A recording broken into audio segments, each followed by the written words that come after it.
This is a sickening Diddy concert cartel that we're dealing with, and the prosecution of Diddy, literally by Comey's daughter, is outrageous. And what I'd like to do is share some of the highlights of the background that I have, because music, as you know, with 528 frequency, I've been studying it for years, and I'm challenged by what is taking place in the music industry, as you are, as most of us are. Music being the universal language, and it's worldwide, what we're dealing with a cartel.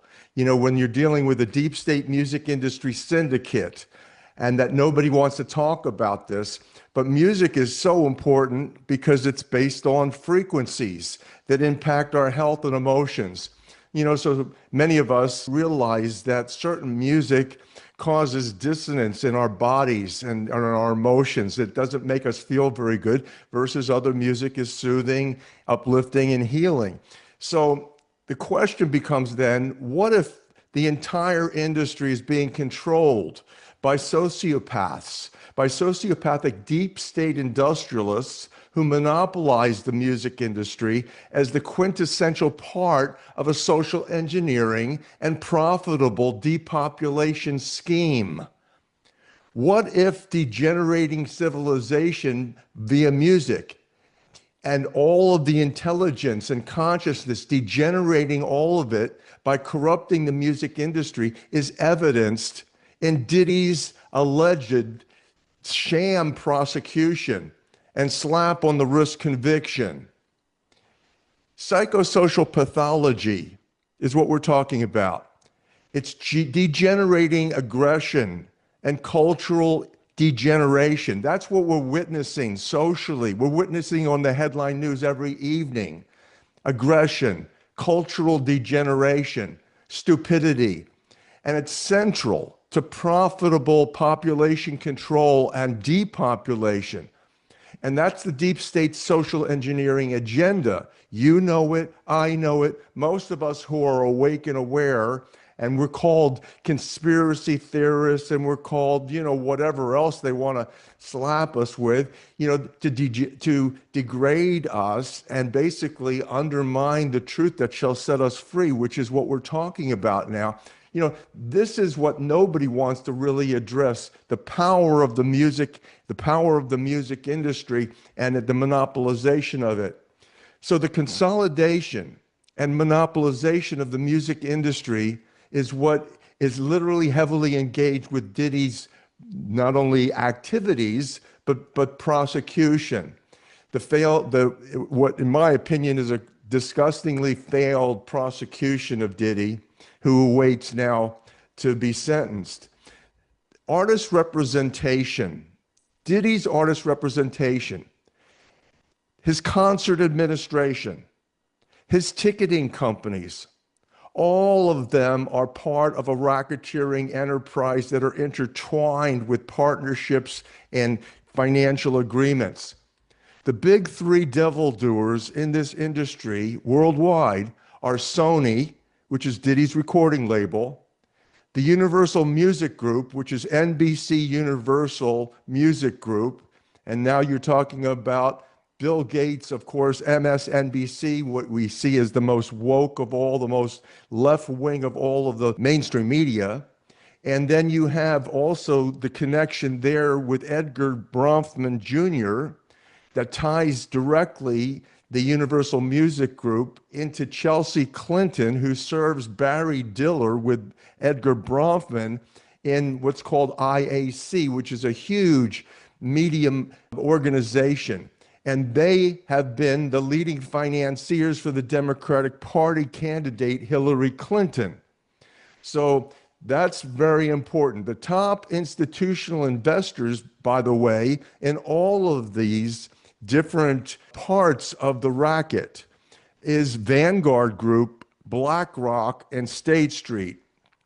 Now, many people say, oh, well, that's no big deal because BlackRock, State Street, and Vanguard are basically intertwined with everything today, which is true, because this is certainly a global monopoly that we're dealing with that's controlled by the commercial and the economic systems that are operating.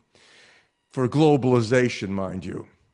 So Sony's Arista Records, owned by Sony Music Entertainment, which is a subsidiary of Sony Corporation of America, is a division of the Japanese conglomerate Sony. The label was, of course, intimately connected to Diddy. Previously, the division of Bertelsmann, and I share that now. People might think, well, that's off the topic a little bit. No, it's not off the topic because it's the North American division of the German conglomerate. You got to go back to literally, in this case, Nazi Germany. I kid you not.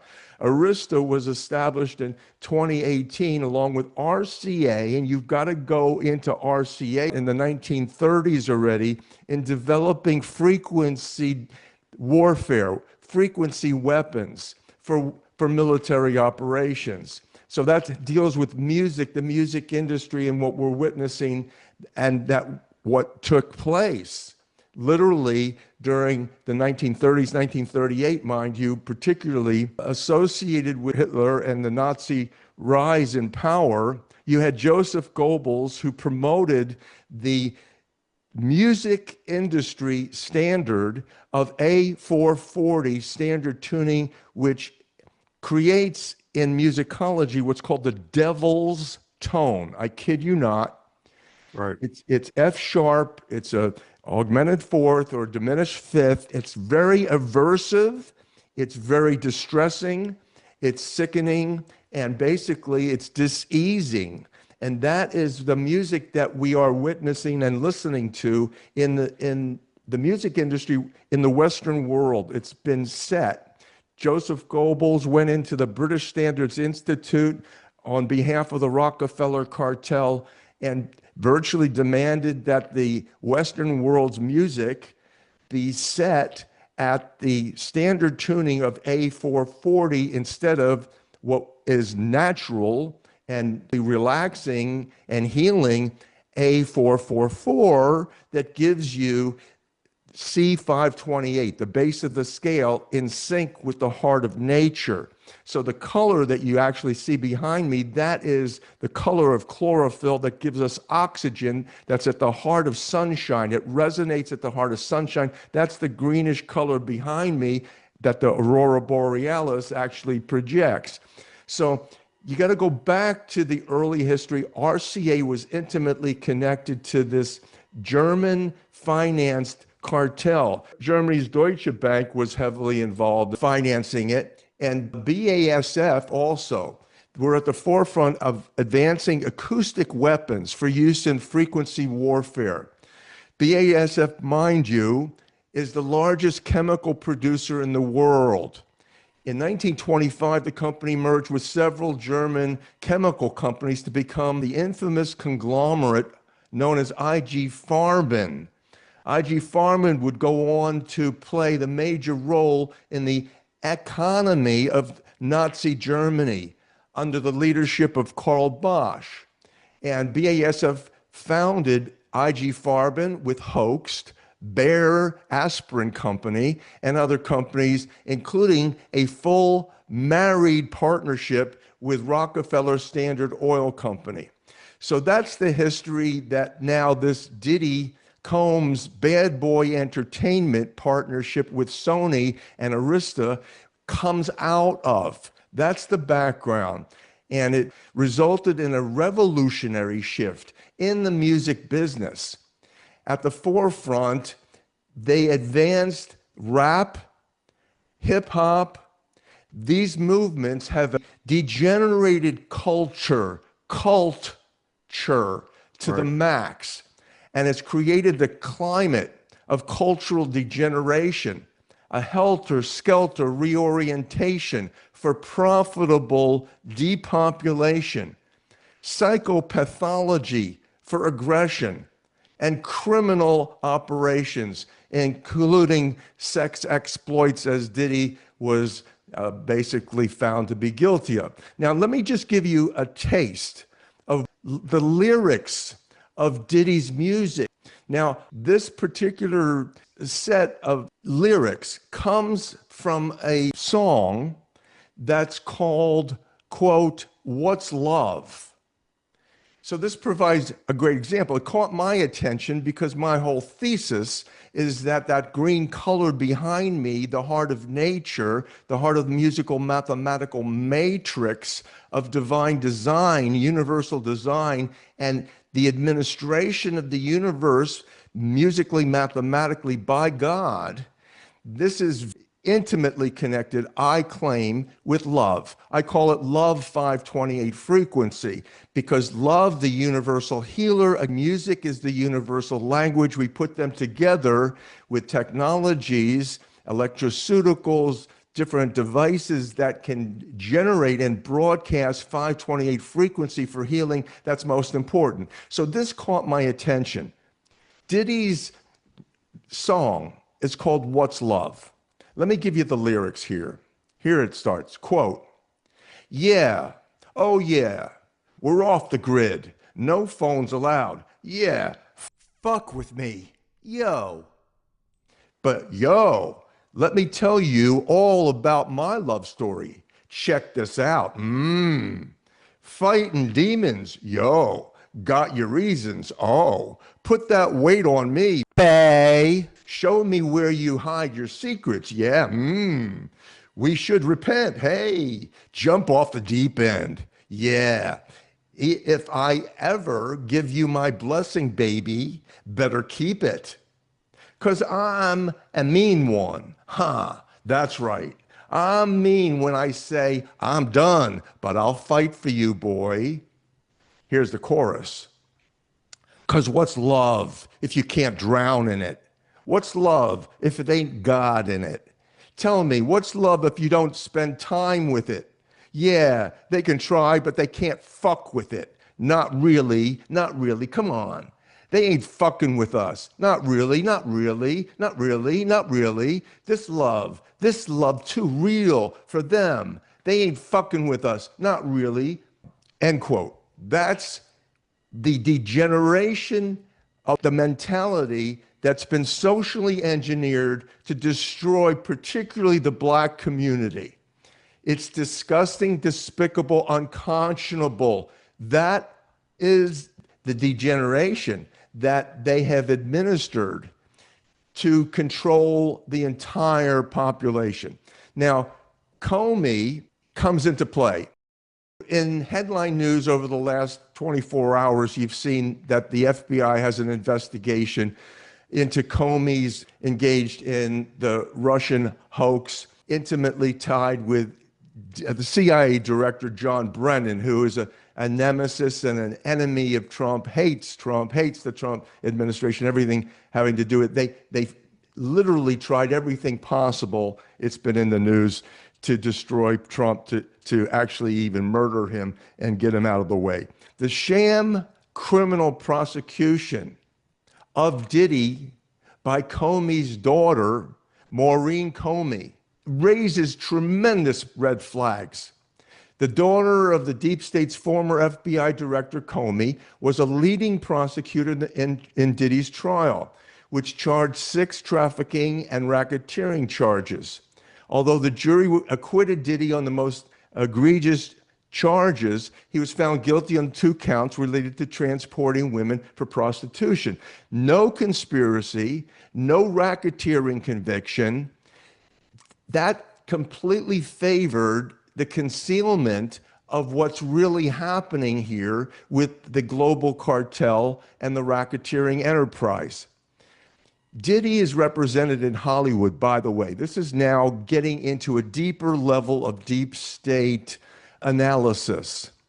Diddy is represented in Hollywood by the William Morris Endeavor Agency. If you want to have him come sing for you, you contact William Morris. Ari Emanuel owns William Morris Endeavor. Ari Emanuel is Rahm Emanuel's brother. Hello, Chicago. Hello, Democratic Party heart and soul and crime and corruption. Rahm Emanuel. The Emanuel brothers, by the way, their father was a convicted terrorist in Israel, literally convicted by the Israeli judicial system. And in 2015, The Bataclan Theater Massacre. Now, here we're dealing with a number of music industry concert massacres. In 2015, the Bataclan Theater Massacre caught my particular attention with Sherry Kane. We did a whole video on it. It's up on revolutiontelevision.net. The Bataclan Theater Massacre. It occurred when 3 gunmen attacked a concert booked by Ari Emanuel's William Morris Endeavor Agency in, mind you, in a Sheikh of Qatar property in Paris, featuring the Eagles of death metal band. It was a hideously demonic, anti-American, anti-Semitic, and anti-Israel concert massacre staged by Ari Emanuel's agency and the most anti-American and Jew-hating sheik in the world, El Thani. Now, I happen to be a huge Eagles fan. So when they literally had the Eagles of death metal band begin this concert, which was the trigger for the shooters that killed 90 people and injured hundreds more. It was the same kind of insane demonic lyrics that they started to sing, much like Diddy's helter-skelter, crude trash rap. And Ari Emanuel's fingerprints are all over the massacre. And it evidences, because it was done with the Sheikh of Qatar's property, and the theater had been used to have Jewish gatherings, and it was purchased by the Sheikh of Qatar. The Jewish family was, of course, ousted, and then they brought in this concert co-administered by Ari Emanuel's William Morris Endeavor Agency. And so what's interesting is that Ari Emanuel, because of all of the pro-communist, pro-globalist hype associated with the Jews being behind all of the world's tragedies, this is a classic example because the Emanuels, whose father, as I mentioned, was a terrorist, a convicted murderer in Israel, as a revisionist Zionist, subscribing to radical revisionist Zionism and radical Islam, both part of the divide and conquer scheme, allied with communists, globalists, fascists, and the enemies of capitalism and free and fair trade. Now, this is not Zionism. The original concept was where the lion lies down with the lamb, where you have peace on earth. That's the meaning of Zionism. No, these guys are into Satanism and what's called revisionism, Zionism. And so they've revised the whole concept of Zionism. And the Emanuels are classic examples of those Jews who are in the highest powers of government, who are completely satanically possessed, grossly corrupt, which I resent as a Jew. I resent that, and I think that it's important for us to come to terms with the truth and the reality underlying all of the issues, because the divisiveness of the Jews versus Gentiles, Christians versus Muslims, black versus white, it's all part of the same divide to conquer agenda. And I think we've had enough of that right now. The whole Democrat versus Republican scheme is also indicative of that divide to conquer strategy. So the Lagardère group held the ownership of the property. Why is that important? Because another Jewish family, heavily connected to the Jewish mafia and organized crime in America, is intimately connected with the Lagardère group at that time, Edgar Bronfman Jr.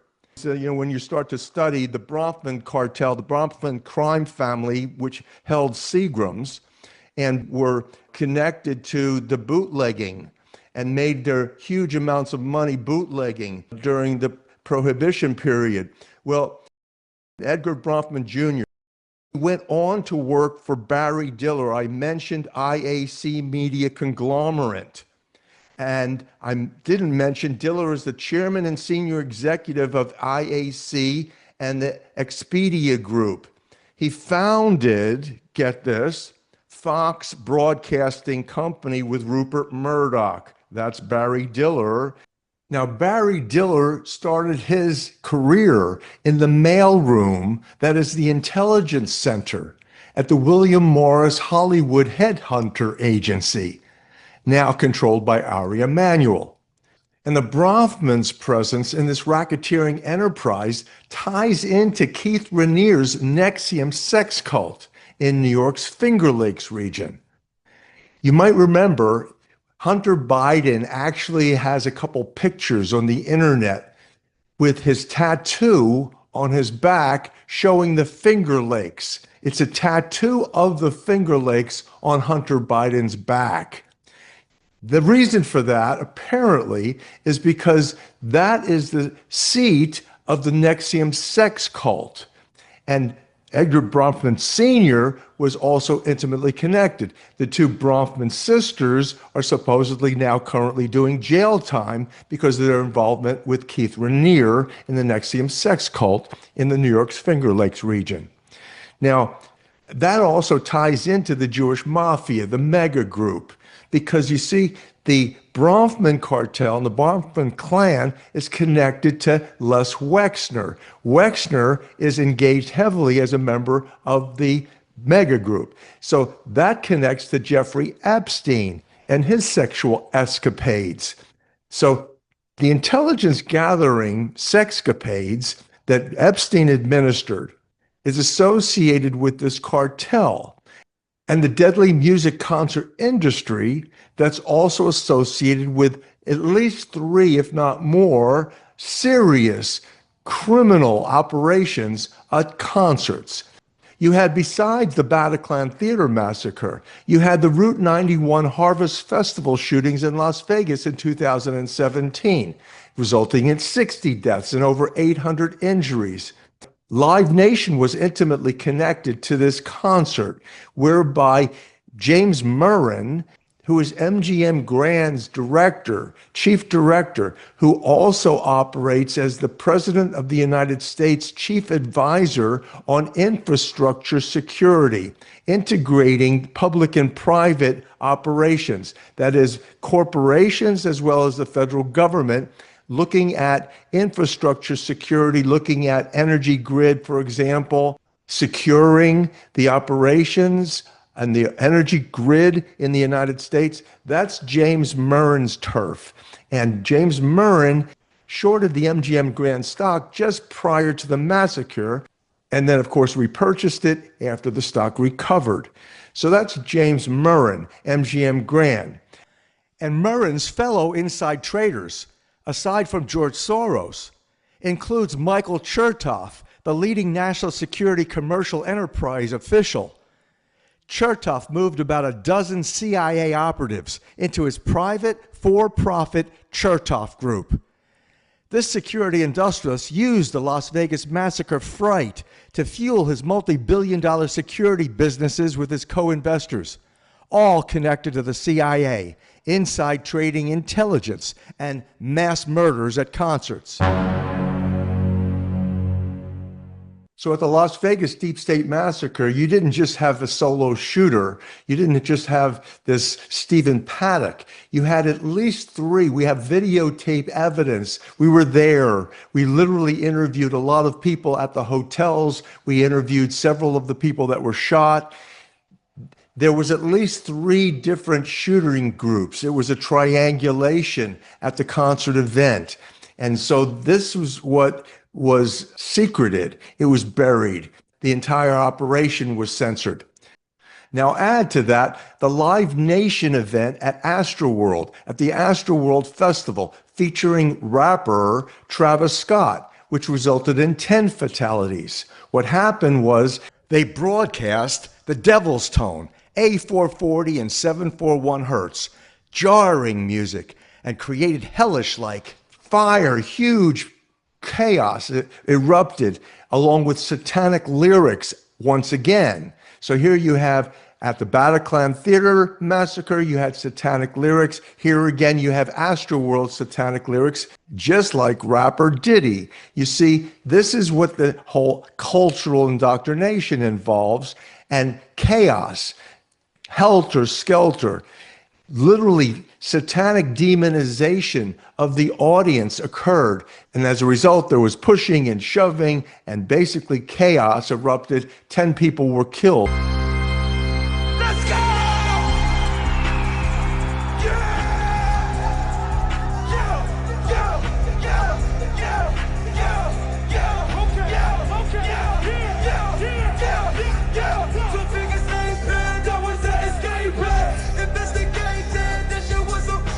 Now, over the years, Live Nation has controlled also the concert tickets. So I don't know about you, but as a fan in the music industry, I loved going to concerts, but I can't afford them anymore. Most of us can't afford those huge tickets now, which is caused by a monopoly. It's a monopolization. In fact, currently the Justice Department is prosecuting supposedly Ticketmaster and the main cartel for unfair, deceptive trade, as well as antitrust violations.